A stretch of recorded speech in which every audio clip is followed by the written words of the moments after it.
ব্যাঙ্গালোরে থাকি আর ধোসার recipe share করব না তা হয়? তো চলো আজকে আমি তোমাদের সাথে প্লেন ধোসার রেসিপি শেয়ার করছি। তো এখানে আমি গোটা যে বিউলির ডাল সেটা 1.5 বাটি মতো নিয়েছি। গোটা বিউলির ডালে কিন্তু ধোসা আর ইডলি খুব ভালো হয়। আর আমি 3 বাটি মতো এখানে চাল নিয়েছি, যে চালটা আমি ভাতের চাল, ভাত বানাই, সোনা মাসুরি, সেই চালই নিয়েছি। তবে জানো তো, এই সাউথের দিকে কিন্তু ধোসা বলো আর ইডলি বলো, এই দুটোরই কিন্তু চাল আলাদা পাওয়া যায়। তো এটাতেও ভালো হয়, তো সোনা মাসুরিই আমি নিয়েছি। তো দুটোকে আগের দিন রাত্রে আলাদা আলাদা বাটিতে কিন্তু ভিজিয়ে রেখেছি। কেন দুটোকে আলাদা আলাদা ভিজিয়ে রাখলাম সেটা আমি পরে বলছি।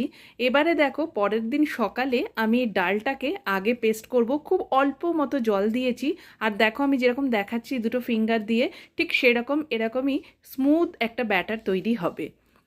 এইবারে যেটা কাজ সেটা হলো, এই ডালটা বাটার পর এটাকে 5 থেকে 6 মিনিট একদম ঘড়ি দেখে এটাকে ফেটাতে হবে।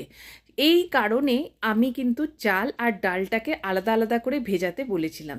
এবারে চালটাকেও দেখো পেস্ট করে নিলাম। এবারে চালটা নিলাম, আর ওই যে মিক্সার জারেও একটু জল ছিল সেটাও নেব। এবার চাল আর ডালটাকে মিশিয়ে একসাথে আমি ফেটিয়ে নেব।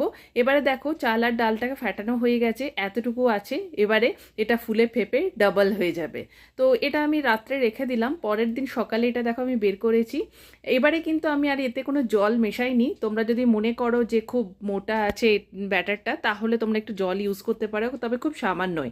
এবারে নুন দিয়েছি আর আমি একটু জিরে দিয়েছি, ভাজা জিরে। এবারে দেখো আমি তাওয়াটাকে কিন্তু খুব ভালো গরম করব। আমি এখানে কিন্তু কাস্ট আয়রনের তাওয়া নিয়েছি, কোনো ধোসা তাওয়া নয়। এই তাওয়াটাতে আমি রুটি বানাই, সেই তাওয়াটাই নিয়েছি। আর আমার তাওয়ার পরিমাণ মানে তাওয়ার মাপটা একটু বেশিই বড়। তো সেই জন্য কী হয়, এই তাওয়াটার মাঝখানটা গরম হয়ে যায়, সাইডগুলো গরম হয় না। সেই জন্য তাওয়াটাকে উঠিয়ে উঠিয়ে আমি ভালো করে চারিদিকটা কিন্তু গরম করে নিয়েছিলাম। তারপরে একটু তেল বুলিয়ে নিয়ে জলে ছিটে দিয়ে ধোসার ব্যাটারটাকে দেবো। এবার মিডল থেকে এই চামচ দিয়ে এটাকে সাইডগুলোতে স্প্রেড করব। তারপরে যখন একটুখানি দেখবে ব্রাউন স্পট হয়ে এসেছে, তারপরে তেল বা ঘি যা খুশি এখানে দিতে পারো, আমি তেল দিয়েছি। তারপরে এটাকে উল্টে নেব। তো এইভাবে একে একে আমি ধোসাগুলো বানিয়ে নিলাম। তো দেখো ধোসা আমার রেডি। এবারে আজকে আমি এখানে কিন্তু প্লেন ধোসাটাই বানিয়েছি, পরে আরেকদিন আমি এখানে তোমাদের সাথে শেয়ার করব মশালা ধোসা। তো আজকে যেহেতু ছেলে খাবে, তো সেই জন্য আমার ছেলে ধোসা খুব পছন্দ করে, আমিও পছন্দ করি। তো প্লেন ধোসাটাই বেশি খায়।